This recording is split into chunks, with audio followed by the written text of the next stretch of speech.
है everyone, welcome to MG classes.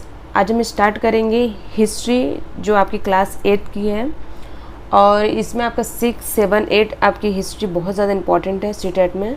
तो आज हम चैप्टर स्टार्ट करेंगे क्लास 8 का, जो कि बहुत ज़्यादा इंपॉर्टेंट है, आपकी एनसीईआरटी है ये क्लास 8 की। ठीक है, तो हम स्टार्ट करेंगे इसमें और ध्यान देंगे, जो हम इसको डिटेल में पढ़ेंगे क्योंकि इसमें हम वैसे शॉर्ट में पढ़ नहीं सकते हैं, लेकिन जो जो इम्पोर्टेंट चीज़ें हैं मैं उसको हाईलाइट कर दी हूँ, लेकिन समझने के लिए आपको ये डिटेल में पढ़ना पड़ेगा। ठीक है, तो आइए देखते हैं हम लोग। चलिए स्टार्ट करते हैं। और जो इम्पोर्टेंट है मैं उसको हाईलाइट कर दी हूँ, और वो जो हाईलाइट की हूँ वो इम्पॉर्टेंट है जो आपके क्वेश्चन में आते हैं एग्ज़ाम में। ठीक है, चलो स्टार्ट करते हैं। आपका फर्स्ट चैप्टर क्या है? कैसे, कब और कहाँ। ठीक है, तो आपका इसमें सबसे पहले बात की गई है तारीखें की। तारीख क्या होती है? हम अगर नॉर्मल लैंग्वेज में समझें तो तारीखें क्या है ना? तारीखें क्या हैं? आपके जो मतलब क्या बोलना चाहिए, भूतकाल में या जो आपका पास्ट जो चीज़ें होती हैं जो बीत चुकी होती हैं, वही चीज़ें क्या होती हैं? हिस्ट्री बनती है। मतलब जो घटनाक्रम उस समय हुए हों, जो कुछ चीज़ें हो, तिथि में बदलाव या मतलब कुछ भी चीज़ें जो उस समय में हुए हैं, जो किसी तारीख में कुछ बदलाव हुआ हो, कुछ बड़ा हुआ हो, है ना, तो उसको क्या बोलते हैं? तारीखें बोलते हैं। हम उसको क्या करते हैं? तारीख को हम याद करते हैं। ठीक है, तो वो मतलब हम आगे बढ़ते जाते हैं, वो पीछे रह जाती हैं, तो वही पीछे जो पुरानी चीज़ें होती हैं उसको हिस्ट्री कहा जाता है। ठीक है, तो चलो ये इसमें क्या बोला जा रहा है? तारीखें। एक वक्त था जब इतिहासकार तारीखों के जादू में ही खोए रहते थे। कब किस राजा की ताजपोशी हुई, कब कौन सा युद्ध हुआ, इन्हीं तारीखों पर गर्मा गर्म बहसें चलती थी। आम समझ के हिसाब से इतिहास को तारीखों का पर्याय माना जाता था। आपने भी लोगों को यह कहते हुए सुना होगा, इतिहास तो बहुत उबाऊ है भाई, बस तारीखें रटते चले जाओ। क्या इतिहास के बारे में यह धारणा सही है ना? मतलब बात तो सही है, क्योंकि उसमें इतिहास में मिलता है कि आपको हिस्ट्री होती है ना, उसमें क्या होता है? आपको तारीखें ही होती हैं, घटनाक्रम होते हैं जो आपको रटने होते हैं, जो आपको पढ़ने पड़ते हैं। इसके अलावा कोई ऑप्शन नहीं होता है। ओके, चलो आगे देखते हैं। इसमें कोई शक नहीं है कि इतिहास अलग अलग समय पर आने वाले बदलावों के बारे में ही होता है। इसका संबंध इस बात से है कि अतीत में चीज़ें किस तरह की थी और उनमें क्या बदलाव आए हैं। जैसे ही हम अतीत और वर्तमान की तुलना करते हैं, हम समय का जिक्र करने लगते हैं, हम पहले और बाद में की बात करने लगते हैं, है ना। जैसे अभी आप कुछ साल पहले कुछ अलग थे, अभी आप कुछ अलग हैं, है ना। मतलब कुछ भी बातें आप करते हैं तो समय की बातें करना आप तुलना करने लग जाते हैं। ठीक है, रोज़मर्रा की ज़िंदगी में हम अपने आसपास की चीज़ों पर हमेशा ऐतिहासिक सवाल नहीं उठाते। हम चीज़ों को स्वाभाविक मानकर चलते हैं, मानो जो कुछ हमें दिख रहा है वह हमेशा से ऐसा ही रहा है। लेकिन हम सबके सामने कभी कभी अचंभे के क्षण आते हैं। कई बार हम उत्सुक हो जाते हैं और ऐसे सवाल पूछते हैं जो वाकई ऐतिहासिक होते हैं। ठीक है, किसी व्यक्ति को सड़क के किनारे चाय के घूंट भरते हुए देखकर आप इस बात पर हैरान हो सकते हैं कि चाय या कॉफ़ी पीने का चलन शुरू कब से हुआ। क्योंकि चाय पीने का चलन अचानक से तो नहीं शुरू हुआ होगा ना, कि रात को आप सो रहे हैं और सुबह उठे हमको चाय चाहिए, है ना। ऐसा कुछ नहीं हुआ होगा। मतलब ये धीरे धीरे प्रचलन में आया होगा। ठीक है, जैसे रेलगाड़ी की खिड़की से बाहर झांकते हुए आपके जहन में यह सवाल उठ सकता है कि रेलवे का निर्माण कब हुआ। रेलगाड़ी के आने से पहले लोग दूर दूर की यात्रा किस तरह कर पाते थे। सुबह सुबह अखबार पढ़ते हुए आप यह जानने के लिए उत्सुक हो सकते हैं कि जिस ज़माने में अखबार नहीं छपते थे उस समय लोगों को किस चीज़ों की जानकारी कैसे मिलती थी। जाहिर सी बात है कि हमको लगेगा कि अभी क्या है, आपके पास टेक्नोलॉजी है, तो इसके माध्यम से हमको क्या करना, हर एक पल पल की खबर मिलती है। पहले हमको कैसे मिलती थी? मतलब अखबार का प्रचलन कैसे शुरू हुआ, रेलगाड़ी कब से स्टार्ट हुई, चाय कब से स्टार्ट हुआ। मतलब ये कोई तारीख रही होगी, कोई समय रहा होगा, है ना। तो उस समय ये स्टार्ट हुआ होगा और धीरे धीरे ये प्रचलन में आया है। अचानक तो नहीं शुरू हुआ होगा ना। कुछ भी स्टार्ट होता है उसका कोई डेट रहता है, कुछ समय रहता है। ठीक है, चलो ये इसमें देखते हैं। अभी इसमें क्या, रॉबर्ट क्लाइव है ना, इसको हम देखेंगे। रॉबर्ट क्लाइव हम इसको पूरा देख लेते हैं, लेकिन जो हाईलाइट की हूँ उसको आप अच्छे से देखेंगे। ठीक है, ब्राह्मण ब्रिटानिया को शास्त्र भेंट कर रहे हैं, जेम्स रेनेल द्वारा तैयार किए गए हैं। ठीक है, इसमें क्या है, ये पहले नक्शे का आवरण चित्र है। ये रॉबर्ट क्लाइव ने रेनेल को हिंदुस्तान के नक्शे तैयार करने का काम सौंपा है। भारत पर अंग्रेजों की विजय के समर्थक रेनेल को वर्चस्व स्थापित करने की प्रक्रिया में नक्शे तैयार करना बहुत महत्वपूर्ण लगता था। इस तस्वीर में दिखाया गया है कि भारत के लोग स्वेच्छापूर्वक अपने प्राचीन पवित्र ग्रंथ ब्रिटिश सत्ता की प्रतीक ब्रिटानिया को सौंप रहे हैं। ठीक है, मानव वे उसे भारतीय संस्कृति की रक्षा के लिए आने का आग्रह कर रहे हैं। ठीक है, इसमें आपको जो इम्पोर्टेंट है वो हाईलाइट की हूँ, उसको थोड़ा सा ध्यान देंगे। ठीक है, उसके बाद हम देखते हैं क्या बोला जा रहा है इसमें। ये ऐतिहासिक सवाल हमें समय के बारे में सोचने के लिए प्रेरित कर देते हैं। समय को हमेशा साल या महीने के पैमाने पर ही नहीं देखा जा सकता। कई बार ऐसी प्रक्रियाओं के लिए कोई तारीख तय करना वाकई गलत होता है जो एक लंबे समय तक चलती रहती है। ठीक है, भारत के लोगों ने अचानक एक दिन सुबह सवेरे चाय पीना तो स्टार्ट नहीं किया होगा, है ना। इसका स्वाद धीरे धीरे उनकी जुबान पर चढ़ा था। इस तरह की प्रक्रियाओं के लिए कोई स्पष्ट तिथि नहीं हो सकती। ठीक है, इस तरह हम ब्रिटिश शासन की स्थापना के लिए भी कोई एक तिथि नहीं बता सकते। राष्ट्रीय आंदोलन किस दिन शुरू हुआ या अर्थव्यवस्था या समाज में किस दिन बदलाव आए, यह बताना भी संभव नहीं है। ये सारी चीज़ें एक लंबे समय में घटती है। ऐसे में हम सिर्फ एक अवधि की बात कर सकते हैं। ठीक है, एक अवधि की बात कर सकते हैं कि लगभग सही अवधि के बारे में हम बता सकते हैं जब वे खास बदलाव दिखाई देने शुरू होंगे। ठीक है, मतलब जब कोई चीज़ हाईलाइट होता है, दिखाई देना शुरू होता है, तब उसको क्या करते हैं, लोग नोटिस करते हैं, उस चीज़ को बताया जा सकता है। तो फिर लोग इतिहास के तारीखों से जोड़कर क्यों देखते हैं। ठीक है, इस जुड़ाव की एक वजह है। एक समय था जब युद्ध और बड़ी बड़ी घटनाओं के ब्यौरों को ही इतिहास में माना जाता था। यह इतिहास राजा महाराजाओं और उनकी नीतियों के बारे में होता था। ठीक है, चलो अब ये जो आपको हाईलाइटेड की हूँ इसको थोड़ा आप ध्यान देंगे अच्छे से। ठीक है, इतिहासकार यह लिखते थे कि कौन से साल राजा को ताज पहनाया गया, किस साल उसका विवाह हुआ, किस साल उसके घर में बच्चा पैदा हुआ, कौन से साल उसने कौन सी लड़ाई लड़ी, वह कब मरा और उसके बाद कब कौन सा शासक गद्दी पर बैठा। इस तरह की घटनाओं के लिए निश्चित तिथि बताई जा सकती है और इस तरह के इतिहासों में तिथियों का महत्व बना रहता है।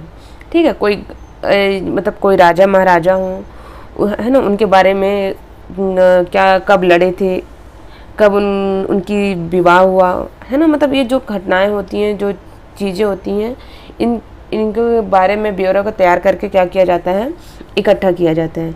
जैसे कि पिछले 2 साल की इतिहास की किताबों में आपने देखा है, अब इतिहासकार बहुत सारे मुद्दों और दूसरे सवालों के बारे में भी लिखने लगे हैं। ठीक है, वे इस बात पर ध्यान देते हैं कि लोग किस तरह अपनी रोजी रोटी चलाते थे, वे क्या पैदा करते थे और वो क्या खाते थे, शहर कैसे बने, बाजार किस तरह फैले, किस तरह रियासतें बनी, नए विचार पनपे और संस्कृति व समाज किस तरह बदले। मतलब संस्कृति और समाज पहले हमारा कैसे था और अब कैसे धीरे धीरे क्या हुआ है, बदला है। ठीक है, उसमें हम देखेंगे अभी ये आपकी कौन सी तारीखें, इसको देखते हैं। कुछ तारीखों को महत्वपूर्ण मानने का पैमाना क्या होता है। हम जो तारीखें चुनते हैं, जिन तारीखों के इर्द गिर्द हम अतीत की कहानियाँ बुनते हैं, वे अपने आप में महत्वपूर्ण नहीं होती है। वे इसलिए महत्वपूर्ण हो जाती हैं क्योंकि हम कुछ खास घटनाओं को महत्वपूर्ण मानकर चलने लगते हैं। अगर अध्ययन का विषय बदल जाता है, अगर हम नए मुद्दे पर ध्यान देने लगते हैं, तो महत्वपूर्ण तारीखें भी बदल जाती हैं। ठीक है, इसके बाद क्या है, एक उदाहरण पर विचार कीजिए। भारत में ब्रिटिश इतिहासकारों ने जो इतिहास लिखे, उनमें हर एक गवर्नर जनरल का शासनकाल महत्वपूर्ण है। ठीक है, क्या बोला जा रहा है कि इतिहासकारों ने जो इतिहास लिखे, उनमें हर एक गवर्नर जनरल का शासनकाल महत्वपूर्ण रहा है। ठीक है, इसमें हम देखेंगे सबसे पहले क्या है, इसमें इतिहास के प्रथम गवर्नर जनरल कौन थे। ठीक है, इतिहास के प्रथम गवर्नर जनरल कौन थे, वारेन हेस्टिंग के शासनकाल से शुरू होते थे और आखिरी वायसराय लॉर्ड माउंटबेटन के साथ खत्म होते थे। अलग अलग अध्यायों में हम दूसरे गवर्नर जनरलों के हेस्टिंग, वेलेजली, वेटिंग, डलहौजी, इनके बारे में देखेंगे। ठीक है, चलो आइए इधर देखते हैं। ये आप ध्यान देंगे, बहुत इंपॉर्टेंट क्वेश्चन है, ठीक है, कि आपके फर्स्ट गवर्नर जनरल कौन रहे हैं। ये बहुत ज़्यादा इंपॉर्टेंट है, ये एग्ज़ाम में आया हुआ क्वेश्चन है, ठीक है। इसको देखते हैं हम। पुराने विज्ञापनों से हमें यह समझने में मदद मिलती है कि नए उत्पादों के लिए बाजार किस तरह तैयार हुए और किस तरह नई रुचियों चलन में आई। 1922 में लिप्टन चाय के लिए तैयार किया गया यह विज्ञापन इस बात की ओर संकेत करता है कि दुनिया भर के शाही लोग यही चाय पीते थे, ठीक है। ये आपका ऐड है जो उस समय का है, ठीक है। चलो आगे देखते हैं। इसमें ये आप इसको थोड़ा ध्यान देंगे, आपका स्टार्ट कब हुआ था, तो ये 1922 में, ठीक है। और लिप्टन चाय और आपका ये दोनों का आप ध्यान देंगे। उसके बाद आइए आगे देखते हैं। Canning, Lawrence, Lytton, Ripon, Curzon, Hardinge, Irwin के बारे में भी पढ़ते हैं। इस इतिहास में गवर्नर जनरलों और वायसरायों का कभी ना खत्म होने वाला सिलसिला ही छाया रहता था। इतिहास इन किताबों में सारी तारीखों का महत्व इन अधिकारियों, उनकी गतिविधियों, नीतियों, उपलब्धियों के आधार पर ही तय होता था। यह ऐसे था मानो इन लोगों के जीवन के बाहर कोई ऐसी चीज़ नहीं थी जिसे जानना महत्वपूर्ण हो। इन लोगों के जीवन का क्रम ब्रिटिश भारत के इतिहास में अलग अलग अध्यायों का विषय बन जाता था। क्या हम इसी दौर के इतिहास में अलग ढंग से नहीं लिख सकते, ठीक है, मतलब ऐसे बोला जा रहा है इसमें, ठीक है। और गवर्नर जनरलों के इस इतिहास के चौकटे में हम भारतीय समाज के विभिन्न समूहों और वर्गों की गतिविधियों पर किस तरह ध्यान दे सकते हैं, ठीक है। इसको ध्यान देंगे थोड़ा, क्या बोला जा रहा है, देखिए। जब हम इतिहास या कोई कहानी लिखते हैं तो उसे टुकड़ों या अध्यायों में बांट देते हैं। हम ऐसा क्यों करते हैं? ऐसा इसलिए किया जाता है ताकि हर अध्याय में कुछ सामंजस्य बना रहे। इसका मकसद कहानी को इस तरह सामने लाना होता है कि उसे आसानी से समझा जा सके, है ना, ताकि याद रखा जा सके, ठीक है। उसके बाद देखो क्या बोला जा रहा है, यहाँ से देखते हैं हम। इस प्रक्रिया में हम सिर्फ उन घटनाओं पर जोर देते हैं जो उस कहानी को पेश करने में मददगार होती हैं। जो इतिहास गवर्नर जनरलों के जीवन के इर्द गिर्द चलता है उसमें भारतीयों की गतिविधियों कोई मायने नहीं रखती है, ठीक है। उनके लिए वहाँ कोई जगह नहीं होती है, तो फिर क्या किया जाए? जाहिर है हमें अपने इतिहास का एक अलग खाका बनाना पड़ेगा। इसका मतलब यह है कि अब तक जिन तिथियों का महत्व दिया जा रहा था वे महत्वपूर्ण नहीं रही होंगी, ठीक है, नहीं रहेंगी। हमारे लिए नई तिथियां महत्वपूर्ण हो जाएंगी, ठीक है। अभी हम वारेन हेस्टिंग देखेंगे। इसमें क्या है देखो, वारेन हेस्टिंग आपके 1773 में पहले गवर्नर जनरल बने थे। ये मोस्ट इंपॉर्टेंट क्वेश्चन है, मैं बार बार बोल रही हूँ, इसको आप ध्यान देंगे, ठीक है। इतिहास की किताबों में गवर्नर जनरलों के कारनामों, जीवनियों में उनकी गौरव गाथाएं और तस्वीरों के उनके भव्य व्यक्तित्व का उभारा जाता था, ठीक है। उनके व्यक्तित्व को क्या किया जाता था? उभारा जाता था। अब हम देखेंगे इसमें बस ये समझने के लिए है, इसको ध्यान देंगे आप, ठीक है। उसके बाद हम अवधियाँ कैसे तय करते थे, ठीक है, ये भी ध्यान देंगे। 1817 में स्कॉटलैंड के अर्थशास्त्री और राजनीतिक दार्शनिक जेम्स मिल ने, ये बहुत इंपॉर्टेंट क्वेश्चन है, इसको ध्यान देंगे, क्या बोल रहा है इसमें। 1817 में स्कॉटलैंड के अर्थशास्त्री और राजनीतिक दार्शनिक जेम्स मिल ने 3 विशाल खंडों A history of British India, British Bharat का इतिहास नामक एक किताब लिखी, ठीक है। ये पूछता है आपके एग्ज़ाम में। इस किताब में उन्होंने भारत के इतिहास हिंदू, मुस्लिम, ब्रिटिश इन 3 कालखंडों में बांटा था, ठीक है। आपके एग्ज़ाम में पूछ सकता है, ये पूछ सकता है नहीं, पूछा भी गया है, ठीक है। आप प्रीवियस ईयर्स का क्वेश्चन अगर उठा के देखेंगे तो इसमें ध्यान देंगे, ये क्वेश्चन को पूछा गया है। क्या बोला गया है कि किताब में भारत के इतिहास में हिंदू, मुस्लिम, ब्रिटिश इन 3 कालखंडों में बांटा था, ठीक है। किसने बांटा था? तो जेम्स मिल ने। ये क्वेश्चन बहुत ज़्यादा इंपॉर्टेंट है, इसको ध्यान देंगे। उसके बाद आगे बढ़ते हैं। निर्धारण को ज़्यादातर लोगों ने मान भी लिया। क्या आपको भारतीय इतिहास को समझने के इस तरीके में कोई समस्या दिखाई देती है? इतिहास को हम अलग अलग कालखंडों में बांटने की कोशिश क्यों करते हैं? इसके लिए भी एक वजह है। हम एक दौर की खासियतों उनके केंद्रीय तत्वों को पकड़ने की कोशिश करते हैं। इसलिए ऐसे शब्द महत्वपूर्ण हो जाते हैं जिनके सहारे हम समय को बांटते हैं। ये शब्द अतीत के बारे में हमारे विचारों को दर्शाते हैं। वे हमें बताते हैं कि एक अवधि से दूसरी अवधि के बीच आए बदलाव को क्या महत्व होता है। मतलब एक समय आपका बीतता है, दूसरे समय जब आपका आता है तो उसमें क्या महत्व होता है, क्या चेंजेस हुए होते हैं, है ना। मिल को लगता था कि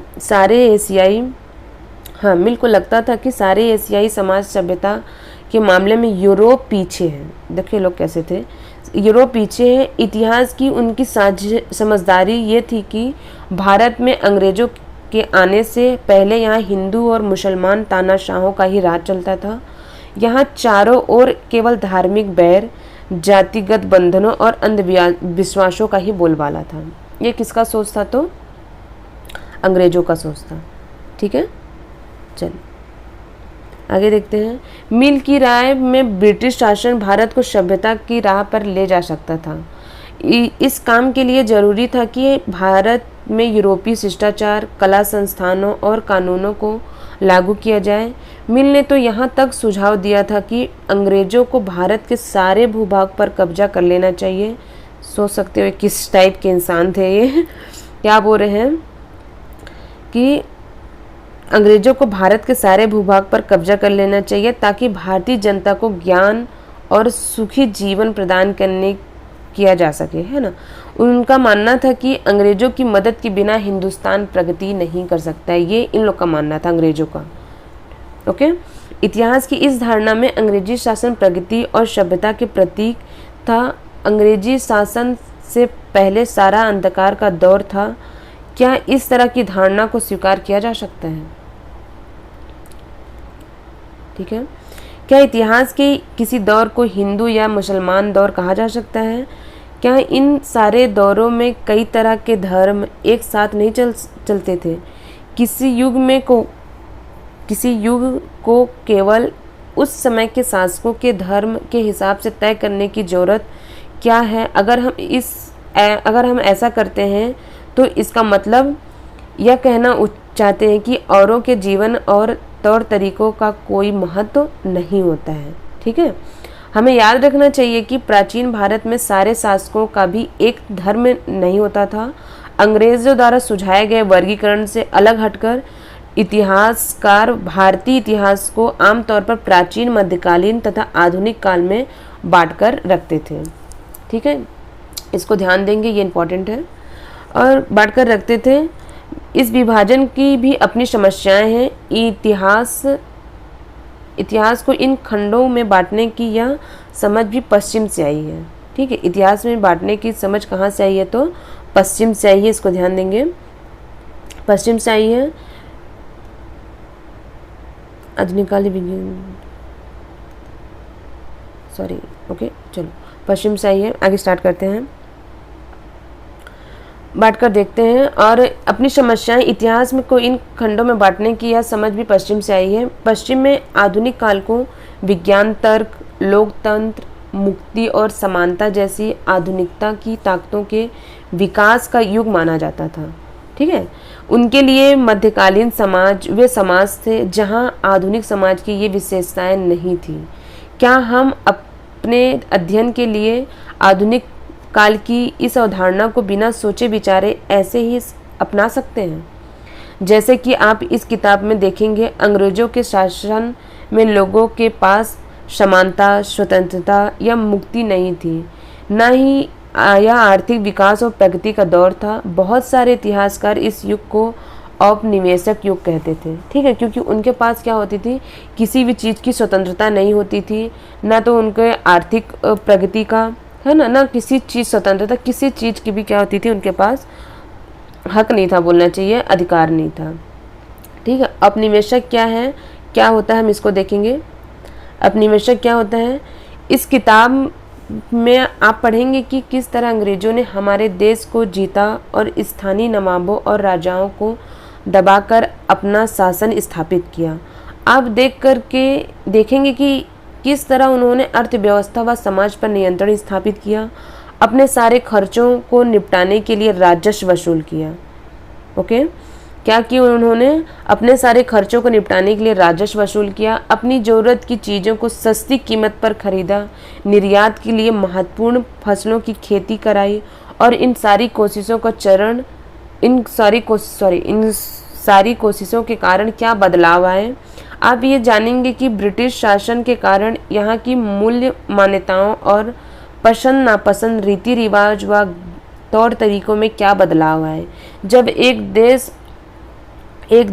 पर पूरे देश के दबदबे से इस तरह के राजनीतिक, आर्थिक, सामाजिक और सांस्कृतिक बदलाव आते हैं तो इस प्रक्रिया को औपनिवेशीकरण कहा जाता है। आप ध्यान देंगे कि ये क्वेश्चन आपको बहुत इंपॉर्टेंट है, ये पूछा जाता है आपका, औपनिवेशीकरण क्या है। ठीक है, इसको ध्यान देना। इसे जो इम्पोर्टेंट है मैं उसको हाईलाइट कर दी हूँ, एग्ज़ाम में डायरेक्ट पूछे जाते हैं। ये समझने के लिए मैं पूरा डिटेल बता रही हूँ, बाकी जो हाईलाइट की हूँ वो इम्पॉर्टेंट है। ओके, और समझने के लिए तो पूरा आपको एक बार पढ़ना पड़ेगा, लेकिन जल्दी ही आप ये समझ जाएंगे कि सारे वर्ग और समूह इन बदलावों को एक ही ढंग से अनुभव नहीं कर रहे थे। इसलिए इस किताबों को हमारे अतीत यानी कई अतीतों के केंद्रित नाम दिया गया है। ठीक है, हम किस तरह जानते हैं, इसको देखेंगे। हम किस तरह जानते हैं हम भारतीय इतिहास के पिछले 250 साल यानी 2.5 साल का इतिहास लिखने के लिए इतिहासकार कौन से स्रोत का इस्तेमाल करते थे। ठीक है, किस स्रोत का इस्तेमाल करते थे? प्रशासन अभिलेख तैयार करता है, ध्यान देंगे। ठीक है, अंग्रेजी शासन द्वारा तैयार किए गए सरकारी रिकॉर्ड इतिहासकारों का एक महत्वपूर्ण साधन होते हैं। अंग्रेजों की मान्यता थी कि चीज़ों को लिखना महत्वपूर्ण होता है। ठीक है, उनके लिए हर निर्देश, हर योजना, नीतिगत फैसले, सहमति, जांच को साफ साफ लिखना जरूरी था। ऐसा करने के बाद चीज़ों को अच्छी तरह अध्ययन किया जा सकता था और उन पर वाद विवाद किया जा सकता था। ठीक है, किया जा सकता है। इस समझदारी के चलते ज्ञापन, टिप्पणी और प्रतिवेदन पर आधारित शासन की संस्कृति पैदा हुई। ओके, अंग्रेजों को यह भी लगता था कि तमाम अहम दस्तावेजों और पत्रों को संभाल कर रखना जरूरी है, लिहाजा उन्होंने सभी शासकीय संस्थानों में अभिलेख कक्ष भी बनवाए थे। क्या किए थे लोग? अभिलेख कक्ष भी बनवाए थे। तहसील में दफ्तर, कलेक्ट्रेट, कमिश्नर के दफ्तर, प्रांतीय सचिवालय, कचहरी, सबके अपने रिकॉर्ड रूम होते थे। इन्होंने क्या किया था, अंग्रेजों ने अपने अपने रिकॉर्ड रूम, मतलब अलग अलग रिकॉर्ड रूम तैयार कराए थे। ठीक है, महत्वपूर्ण दस्तावेजों को बचा कर रखने के लिए अभिलेखागार, अकावी, है ना, ये आपको पूछा जाता है, इसको ध्यान देंगे। ठीक है, अकायु और संग्रहालय जैसे संस्थान भी बनाए गए। मतलब आपको पूछा जाता है कि अंग्रेजों ने किस किस टाइप के मतलब आपके ये संग्रहालय बनवाए। ठीक है, ये सब क्वेश्चन क्या क्या पूछा जा सकता है और पूछते हैं। ओके, 19वीं सदी की शुरुआत में प्रशासन की एक शाखा से दूसरी शाखा के पास भेजे गए पत्रों और ज्ञापनों आप आज भी अभिलेखागारों में देख सकते हैं। मतलब उस समय के जो अभिलेखागार थे, जो लिखा गया था इतिहास के पन्नों, वो आज भी देखा जा सकता है, वो रखा गया है। ठीक है, वहाँ आप जिलाधिकारियों द्वारा तैयार किए गए नोट्स और रिपोर्ट पढ़ सकते हैं या ऊपर बैठे अफसरों द्वारा प्रांतीय अधिकारियों को भेजे गए निर्देश और सुझाव देख सकते हैं। 19वीं सदी के शुरुआती साल में इन दस्तावेजों की सावधानी पूर्वक नकलें बनाई जाती थी, है ना। क्या किया जाए, सावधानी पूर्वक नकलें बनाई जाती थी, कॉपी किया जाता था ताकि कुछ मिस्टेक ना हो। ये आपका बहुत इंपॉर्टेंट है। अभिलेखागार क्वेश्चन आते हैं आपके, कौन कौन सा संग्रहालय बनाए गए हैं। ओके, अभी ये देखेंगे भारतीय राष्ट्रीय अभिलेख। ये आपका क्या है, देखो जूम कर देती हूँ मैं, ये देखिए ये क्या है, आपका अभिलेखागार है।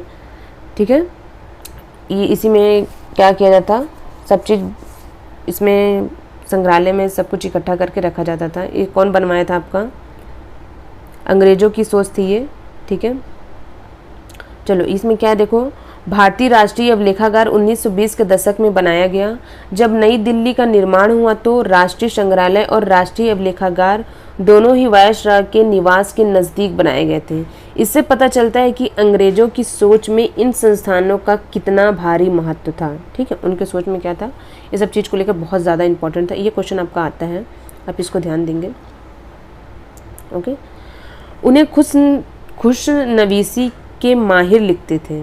ठीक है, उन्हें खुशनवीसी के माहिर लिखते थे। खुशनवीसी या सुलेख नवीस ऐसे लोग होते हैं जो बहुत सुंदर ढंग से चीज़ों को लिखते हैं। उनसे क्या किया जाता था, ये सब चीज़ लिखवाया जाता था। 19वीं सदी के मध्य तक छपाई तकनीक भी फैलने लगी थी। इसको ध्यान देंगे, सॉरी क्या था ये, छपाई तकनीक फैलने लगी थी। इस तकनीक के सहारे अब प्रत्येक सरकारी विभाग की कार्रवाई के दस्तावेजों की कई प्रतियां बनाई जाने लगी। ठीक है, कॉपी करने लग गए धीरे धीरे जैसे प्रचलन बढ़ने लगा। तो अब क्या देखेंगे, सर्वेक्षण का महत्व। औपनिवेशिक शासन के दौरान सर्वेक्षण का चलन भी महत्वपूर्ण होता गया। अंग्रेजों का विश्वास था कि किसी देश पर अच्छी तरह शासन चलाने के लिए उसको सही ढंग से जानना बहुत ज़रूरी होता है। 19वीं सदी के शुरुआत तक पूरे देश का नक्शा तैयार करने के लिए बड़े बड़े सर्वेक्षण किए जाने लगे। गाँव में राजस्व सर्वेक्षण किए गए। ठीक है, गांव में क्या किए गए हैं, राजस्व सर्वेक्षण किए गए। इन सर्वेक्षणों में धरती की तरह मिट्टी की गुणवत्ता, वहां मिलने वाले पेड़ पौधे, जीव जंतुओं तथा स्थानीय इतिहासों व फसलों का पता लगाया जाता था। अंग्रेजों की राय में किसी इलाके के शासन चलने के लिए इतनी सारी बातों को जानना ज़रूरी था। 19वीं सदी के आखिर से हर 10 साल में जनगणना भी की जाने लगी। ओके, क्या की जाने लगी, जनगणना की जाने लगी। आप इसमें ध्यान देंगे, यहाँ पे क्या बोला, जनगणना। ये उस समय क्या किया जाने लगा, जनगणना। ये भी आता है आपका क्वेश्चन। जनगणना के जरिए भारत के सभी प्रांतों में रहने वाले लोगों की संख्या, उनकी जाति, अब जाहिर सी बात है अगर जनगणना होगी तो रहने वाले की संख्या, जाति, इलाके, व्यवसाय के बारे में जानकारियाँ इकट्ठी की जाती थी। इसके अलावा वनस्पति सर्वेक्षण, प्राणी वैज्ञानिक सर्वेक्षण, पुरातात्विक सर्वेक्षण, मानवशास्त्रीय सर्वेक्षण, वन सर्वेक्षण आदि कई दूसरे सर्वेक्षण भी किए जाते थे। अगर जनगणना होगा तो इससे तो पता चली जाएगा ना कि कितनी संख्या है, आपका क्या बिजनेस है ना, व्यवसाय क्या है, ये सब चीज़ें क्या होती थी, पता लगाया जा सकता था। अधिकृत रिकॉर्ड्स से क्या पता नहीं चलता। ठीक है, इससे क्या पता नहीं चलता, रिकॉर्ड्स के इस विशाल भंडार से हम बहुत कुछ पता लगा सकते हैं। फिर भी इस बात को नज़रअंदाज नहीं किया जा सकता कि सारे सरकारी रिकॉर्ड हैं। ठीक है, सारे क्या है, ये सरकारी रिकॉर्ड हैं। बंगाल में आपके क्या है, देखो बंगाल में बंगाल में मानचित्रण और सर्वेक्षण कार्य चल रहा है। इसमें देखो मानचित्रण सर्वेक्षण कार्य चल रहा है जिसमें जेम्स प्रिंसेप द्वारा बनाई गई ये तस्वीर है। ओके, ये कब बना है, तो 1832 में। ध्यान से देखें कि सर्वेक्षण में इस्तेमाल होने वाले सारे उपकरणों को चित्र के अगले हिस्से में दिखाया गया है। इसको आगे हम देखेंगे। ठीक है,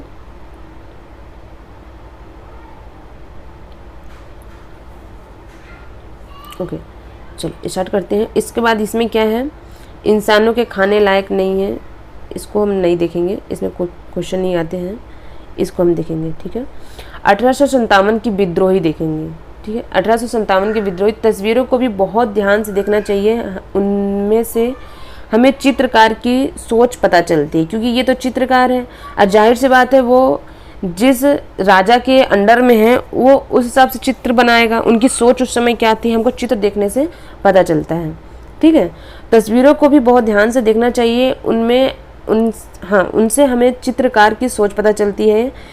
1857 विद्रोह के बाद अंग्रेजों द्वारा तैयार की गई सचित्र पुस्तकों में यह तस्वीर कई जगह दिखाई देती है।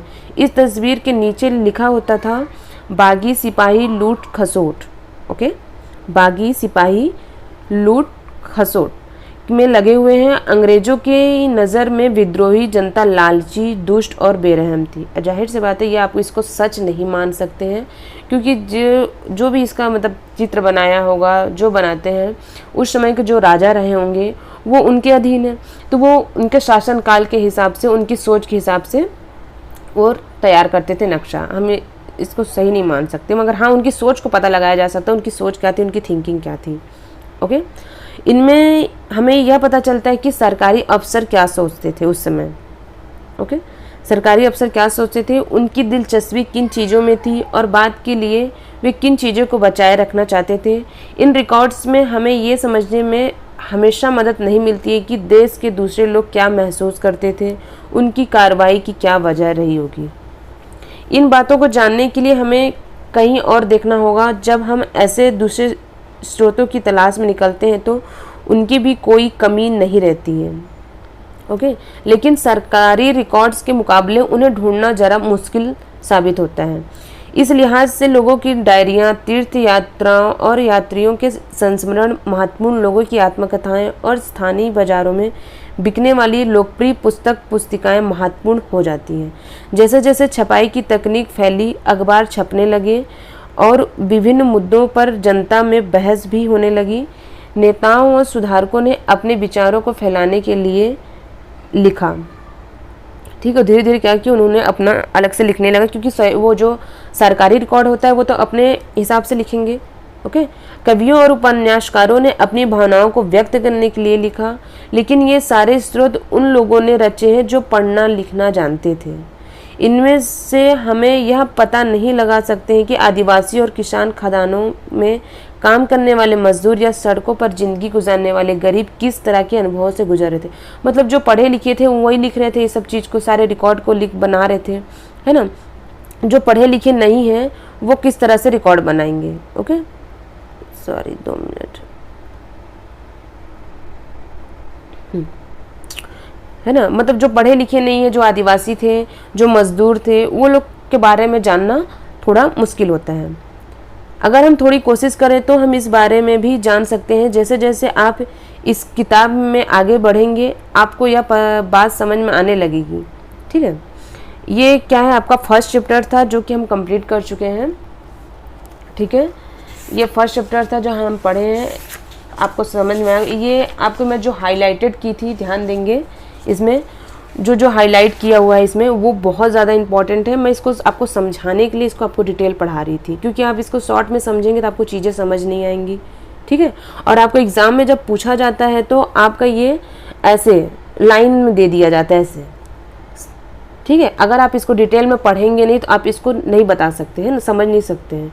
और ये कभी आपको इस टाइप के भी क्वेश्चन आ जाते हैं, है ना। 1920 के दशक में बनाया गया था, अब लेखाकार कब बनाया गया था, है ना। फर्स्ट आपके ये जो गवर्नर जनरल कौन थे, है ना। ये सब चीज़ें आप ध्यान देंगे, ये सब क्या है आपके इम्पॉर्टेंट है, बहुत ज़्यादा इम्पॉर्टेंट है। बिल्कुल भी आप ये जो हाईलाइटेड किया गया है इसको बिल्कुल भी मिस नहीं करेंगे। ठीक है, मैं आपको नोट्स भी प्रोवाइड करा सकती हूँ, मगर नोट्स आप क्या करेंगे, ऑलरेडी मैं इसमें जो हाईलाइट की हूँ आप उसको ध्यान दें, फालतू में पैसा वेस्ट ना करें, है ना। तो नोट्स को ध्यान ना दें। और आप ये बिल्कुल कोशिश नहीं करना है कि मैं कोई हिस्ट्री की कोई और बुक पकड़ लूँ, उसमें डिटेल से अच्छे से पढ़ लूँ और क्या क्या समझ लूँ, ये सब बिल्कुल ध्यान नहीं देना, क्योंकि आपके एनसीईआरटी बेसिक क्वेश्चन सीटेट में आते हैं। इससे ज़्यादा आपसे नहीं पूछा जाएगा। जो सीटेट में दिया हुआ है, जो डेट दिया हुआ है, अगर डेट नहीं दिया गया है तो डेट नहीं पूछेगा, अगर डेट दिया गया है तो डेट पूछेगा। ओके, ध्यान देंगे ये सब चीज़। मतलब आपको एक्स्ट्रा नहीं पढ़नी है बिल्कुल भी, जो आपके ये एनसीईआरटी बेस में दिया गया है आपको सिर्फ उतना ही पढ़ना है, आपको एक्स्ट्रा पढ़ने की ज़रूरत नहीं है। आप एक्स्ट्रा पढ़ने बैठेंगे तो कोई मतलब नहीं है। ठीक है, वो फालतू में वहाँ से कोई क्वेश्चन पूछा नहीं जाएगा। ठीक है, ध्यान देना। और आप मैं भी इसको आप कंप्लीट किए हैं, आप क्वेश्चन आंसर को बनाएंगे और आप इस क्वेश्चन आंसर को आप बना के आप कमेंट में बताएंगे, है ना, क्योंकि अभी सबको पढ़ा गया है। ये जो 3 कालखंडों में बटा गया तो मैं हाईलाइट की हूँ, अभी उसको बताना है आपको। सरकारी दस्तावेजों में हमें ये समझने में मदद मिलती है कि आम लोग क्या सोचते थे। ठीक है, अंग्रेजों को लगता था कि सही तरह शासन चलाने के लिए सर्वेक्षण महत्वपूर्ण होते थे। ये सब चीज़ों को आप ध्यान देंगे। इस टाइप के क्वेश्चन है, जैसे क्वेश्चन ये देखो आपका इसमें भी पूछा गया है। देखो क्वेश्चन में मैं आपको इसलिए नहीं करा रही हूँ क्योंकि अभी जस्ट पढ़े हैं, तो आप इसको पढ़ेंगे उसके बाद आप इसको कमेंट में बताएंगे। ठीक है, जेम्स मिल ने भारतीय इतिहास को जिस तरह कालखंडों में बांटा है उसमें क्या समस्याएं थीं, अंग्रेजों ने सरकारी दस्तावेजों को किस तरह सुरक्षित रखा, इतिहासकार पुराने अखबारों से जो जानकारी जुटाते हैं वह पुलिस की रिपोर्टों में उपलब्ध जानकारी किस तरह अलग होती है ना। ये सब चीज़ें आप ध्यान देंगे। आप क्वेश्चन आंसर को बनाएंगे ना तो आपको ऑलरेडी समझ में आ जाएगा कि आप क्या है ना, क्योंकि एनसीईआरटी आप पढ़ेंगे तो वो स्पष्ट ऑलरेडी दिया गया है। ठीक है, चलो ठीक है, ये आपका फर्स्ट चैप्टर था क्लास 8 का, कैसे, कब और कहाँ। हम कल सेकंड चैप्टर को आगे बढ़ेंगे। ठीक। ठीक है।